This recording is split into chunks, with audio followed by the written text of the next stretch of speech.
emprego sumiu, com Fernando Barra. Hora de a gente conversar com o Fernando Barra, especialista em tecnologia e inovação, autor do livro Meu Emprego Sumiu, sempre refletindo com a gente a respeito do futuro do trabalho e o trabalho do futuro. Bom dia, Barra, tudo bem? Bom dia, Michele, Nonato, a todos os ouvintes da Nova Brasil. Mais uma segunda-feira aqui, um prazer estar com vocês. Bom dia, Barra. É isso, mais uma vez juntos. Semana passada deu o que falar o anúncio do governo do estado de São Paulo de que vai utilizar inteligência artificial para auxiliar ali, para elaborar o material das escolas públicas de São Paulo, os planos de aula, para ser meio que um assistente dos professores. Primeiro, assim, o que você entendeu desse anúncio e como você vê? Eu estava curiosa para saber aqui a sua opinião a respeito desse uso da inteligência artificial no ensino paulista.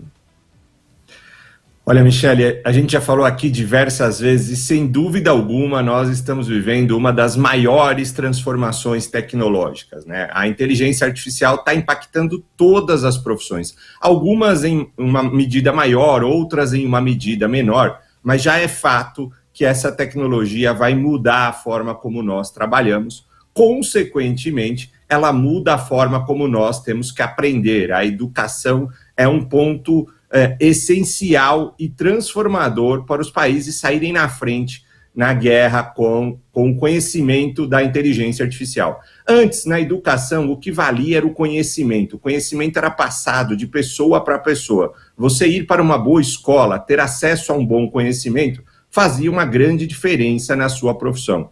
Hoje, o conhecimento, através de uma ferramenta como a inteligência artificial, está aberto para qualquer pessoa. Qualquer pessoa pode ter acesso a esse conhecimento. O problema é que nós não temos repertório e não sabemos o que perguntar para a inteligência artificial. Então, não adianta ter todo o conhecimento lá dentro sem nós soubermos utilizar esta ferramenta. Então, eu acho que primeiro o governo deu um grande passo trazendo já logo de início, introduzindo essa ferramenta na educação. Países que costumam sair na frente se destacam. Na década de 90, a Índia trouxe a programação como uma das matérias principais para as escolas públicas da Índia, e isso transformou a economia e colocou a Índia dentro do setor tecnológico. Atualmente, o presidente das maiores empresas de tecnologia, Google, IBM, são indianos, entre diversas outras empresas, e nós podemos fazer o mesmo. Mas introduzir a inteligência artificial como um assistente ao professor é a ponta do iceberg. Precisava começar por algum lugar. Acho que o governo acertou. A notícia não dá muita explicação de como isso vai ser utilizado, mas ali é simplesmente o início. Nós vamos precisar ensinar os alunos como utilizar esta ferramenta. A forma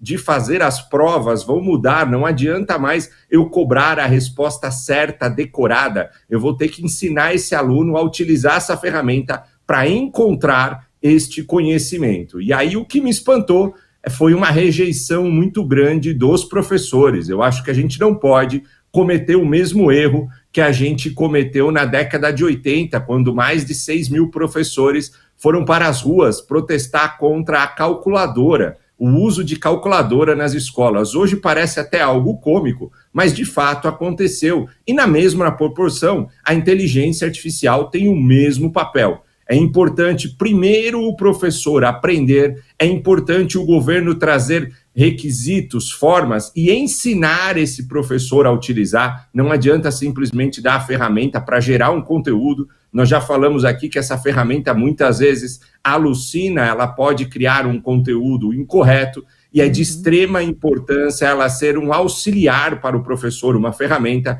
e não substituir o professor. O governo deixa claro isso na notícia. Ao mesmo tempo, nós, da sociedade, e principalmente os professores, precisamos estar abertos às nossas competências comportamentais, como a gente fala aqui, querer se adaptar, querer aprender uma nova tecnologia para depois poder ensinar ela aos alunos. É um tempo de mudança, não vai ser simples. Geralmente, o setor público, ele vem muito depois do que o setor privado. Algumas escolas da área privada já estão utilizando inteligência artificial. Eu imaginava que o governo viria muito depois. Então, fica aqui meus parabéns ao governo por começar a trazer esta ferramenta, mas a importância de todos nós, o governo, os professores, os alunos e os pais, entenderem que nós vamos precisar rever esse processo e nos prepararmos para isso. Não adianta só colocar a ferramenta. Eu costumo dizer que a tecnologia na mão de uma criança é como uma faca.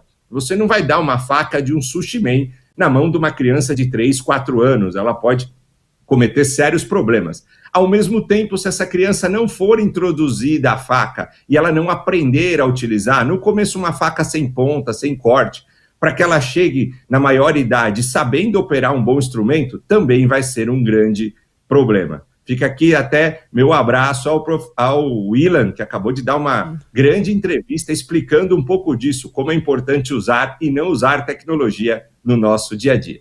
Uhum. É isso aí. Agora, certamente vai gerar debate sobre os limites, até onde isso vai, até onde não vai, se a gente pode mesmo acreditar piamente na inteligência artificial, tem que ter sempre um desconfiômetro, daí a presença desse professor em sala de aula. Acho que vai ser meio por aí o debate, né, Fernando? Sim, o governo, existem duas formas de usar a inteligência artificial, Nonato. A gente chama de copiloto e piloto automático.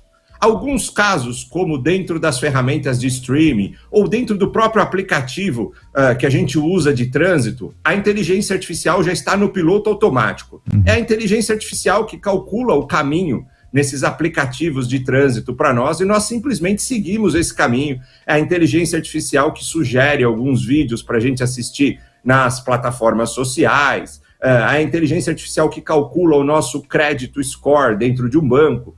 Para esse tipo de atividade, ela já está evoluída e ela consegue trabalhar no piloto automático. Para a geração de conteúdo, como o caso das escolas e diversos outros casos, principalmente na medicina também, é importante utilizarmos como copiloto. Ela é uma ferramenta que vai estar ao lado do profissional, ela vai dar produtividade, ela gera as informações, mas é responsabilidade deste profissional, professor, médico, advogado, área de finanças, principalmente nessas 4 áreas, que esse profissional tenha o pensamento crítico, que ele analise o que a ferramenta está trazendo, que ele saiba utilizar a ferramenta para perguntar, para ter a resposta correta, e aí é o profissional que toma a decisão e não a inteligência artificial. Por isso a importância de aprender a utilizar. Se a gente simplesmente perguntar, copiar a resposta e colar, nós estamos sendo o robô na mão de uma inteligência artificial. E o objetivo é que seja o contrário, o ser humano domine essa tecnologia. E aí, só vou, para fechar aqui, o Barra, esses dias eu vi ele respondeu, né? Passou ali para uma lista de contato deles, comentando um seguidor que falou assim: é uma máquina de produzir preguiçosos mentais, falando sobre a inteligência artificial. E aí o Barra explicando e respondendo, ela não é máquina de fazer nada, nem de produzir preguiçosos e nem talentosos. É apenas uma tecnologia e cabe a você como você vai utilizar uma ferramenta. Aí sim, para você se tornar um preguiçoso ou um talentoso. Obrigada, Barra, por hoje e até semana que vem. Obrigada, Michele, Nonato, a todos os ouvintes da Nova Brasil. Até a próxima segunda. Grande abraço, uma excelente semana a todos.